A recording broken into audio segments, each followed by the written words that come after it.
What's good, YouTube? It's your boy Vontae the First, back again with another video, man. And yes, I got my hoodie on like this because it's cold as hell in here. It's cold as hell, so I have to cover my ears and my face and all that shit. You feel me?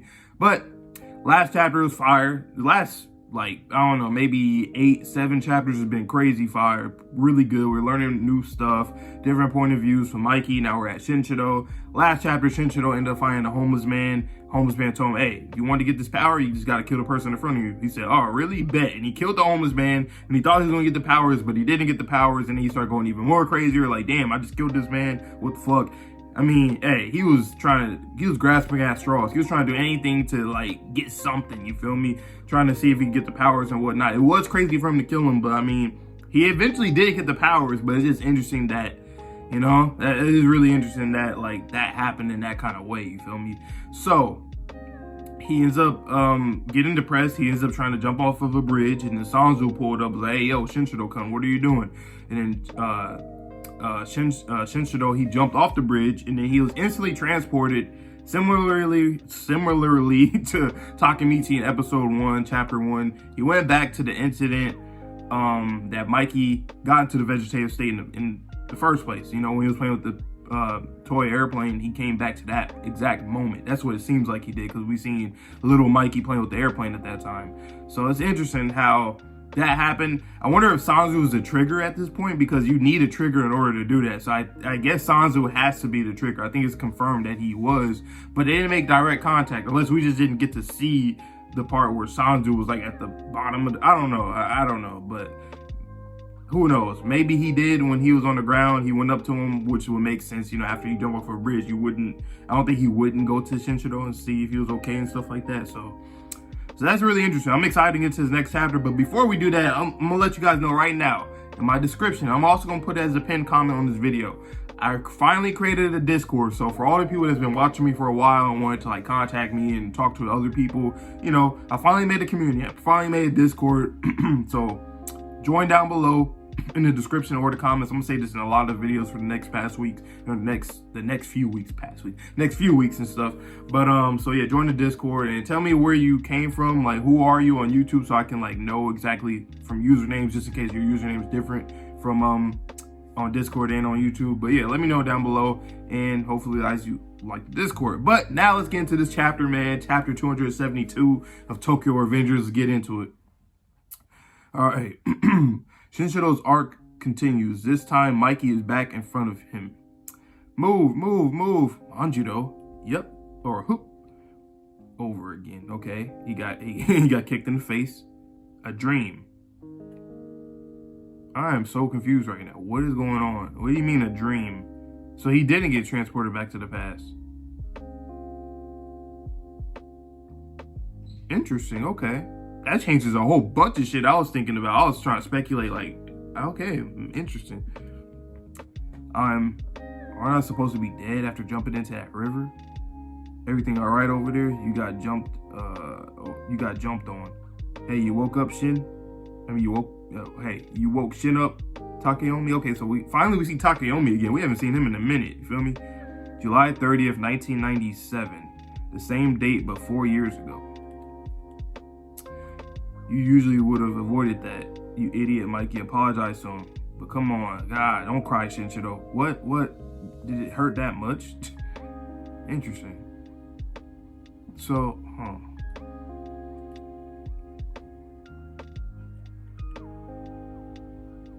Oh, so he got knocked out from that. Apparently, he got knocked out from that. Okay, okay. For a second, I thought he was like the whole thing was a dream. So actually, he did come back here to this past time, but he literally got hit by his foot. He got knocked out. He woke back up, and Takeyomi was there. He's like, yeah, you finally up, Shin? And then Mikey, dude. But Mikey does seem very different. He doesn't seem he seems different. Unless, I don't know. Well, I'm trying to see if I could think of Mikey's personality before the act, in the OG timeline, but I don't think we really got to see too much of it. He might have always kind of been the same, more or less. I mean, because if Sanzu was still a delinquent and Baji was, I'm assuming Mikey's technically was a delinquent too, or going to be one, but obviously the incident happened, so it's interesting. You're acting weird, Shinshiro. Damn, look at me, just crying. I love how Ken Wakui, how he draws people like crying in the series. I think that's like, most of the time, that's his best arc. His best art. That, or anything that has to do with like Takamichi. You know what I'm saying? Takamichi's panels are, and Hina and Takamichi, both their panels are always clean.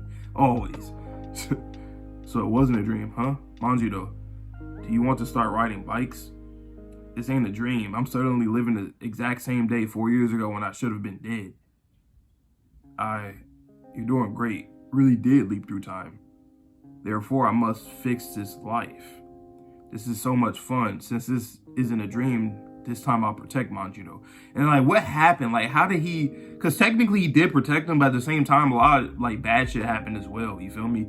So I wonder exactly, you know, like Mikey's life is still shit. Like, it's like, the way I see it is that in literally every single timeline that Mikey's in is almost just guaranteed to be shit. Whether it's him in the vegetative state, whether it's him dying in timelines. We see him die in timelines all the time. Or he's like deep into like gang shit and he can't get out of that. He's just, you know, like, I had never seen this kid happy. Like, I mean, we seen him happy, you know, when he was younger and like, you know, with the gang when we were watching or reading the series, but like not to the extent of like for his life. Everybody else had like a happy life at some point, but he never even, nope, he never got that ever, any timeline. 3:30 p.m. I'd never forget. At this hour, I got that phone call from Gramps when I was working at the bike shop. You feeling good, Manjiro? Yep, I'm getting the hang of it. Since that day, Manjiro didn't move. Shinshiro, I really do love bikes. I see. And now he's moving just fine. Has fate changed? Looks like it's on some Takamichi type shit, right? Same thing, like where he would do something that would completely change the direction of a different, you know, of whatever originally happened and whatnot. So it looks like things are going good, but I just want to understand more. You know, we need to know more exactly what is it that gives Mikey the dark impulses, how exactly the Shinshiro time leap, how the Takamichi time leap, is Sanzu the trigger, and this airplane incident. Hopefully we get this in this chapter. If we don't, we're probably gonna get it in the next chapter, but I hope we do get it here right now because it is the same day that the accident happened, so hopefully we do get it here. I'm home. Wait, Shinshiro. He's acting so weird today, crying all of a sudden. Gramps, Emma, I'm pretty sure they're all fine too. What's wrong? Gramps, Emma, let me help you cook. What? Well, you've never held a kitchen knife before. Then I'll start cleaning. Weird. Gramps clean. Gramps fine. Emma's fine too. Everything's all right. Stop, Mikey. What happened? Smile. Oh, then the dark impulse. Okay, so now we're going back to that part with the dark impulses. Smile, Haruchiyo. Huh? Why did you do that? Okay, now we're skipping past that because we've already seen that shit like 3 times already or 2 times in this series. So now we're going to get past that mark and see exactly why Mikey did that. Why did he, or maybe at least get some kind of some kind of hint as to why he has a dark impulses. Maybe it's a trade-off from what Shinshiro did. I don't know, man. I'm thinking, my headcanon is that like that state of mind somehow carried over, but like there's more to that. It's not simply just that, but I think there's more to that. Like that empty voidness. I don't know, something in there that we don't really, I don't know. Well, let's see though, let's see. He said, why did you do that? I don't know what's wrong with me. Suddenly I was at Haruchiyo's mouth. I'm sorry, Shinshiro. I don't even know myself why I did that. Manjiro, I'm not the one who should be apologizing to. You should be apologizing to. I'm sorry, Haruchiyo. I did something awful to you. Okay, I do like that, you know, he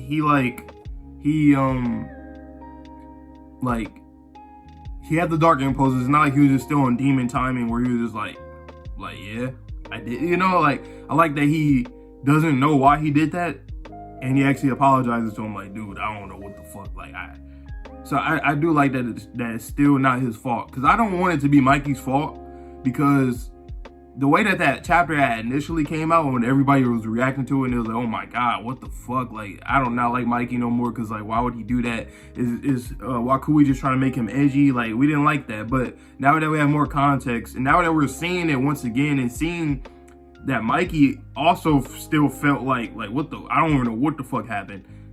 I like that. It makes me like Mikey, still like Mikey, instead of, like, disliking him like I started to when we first seen that. You know, but let's continue. scars. They might be permanent. I'll be right back. Haruchiyo. I'm not saying you should forgive Manjiro right now, but if you want, you can still be his friend. Of course, he's my friend for life. Thank you. Oh shit. Oh whoa, whoa, whoa, whoa, whoa, whoa.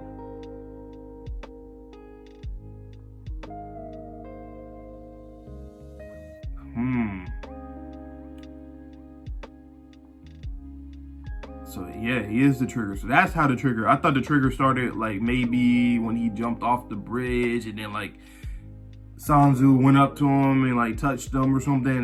But I don't know. I was just trying to think of something. But this is really similar to what Takemichi did though. It really is though.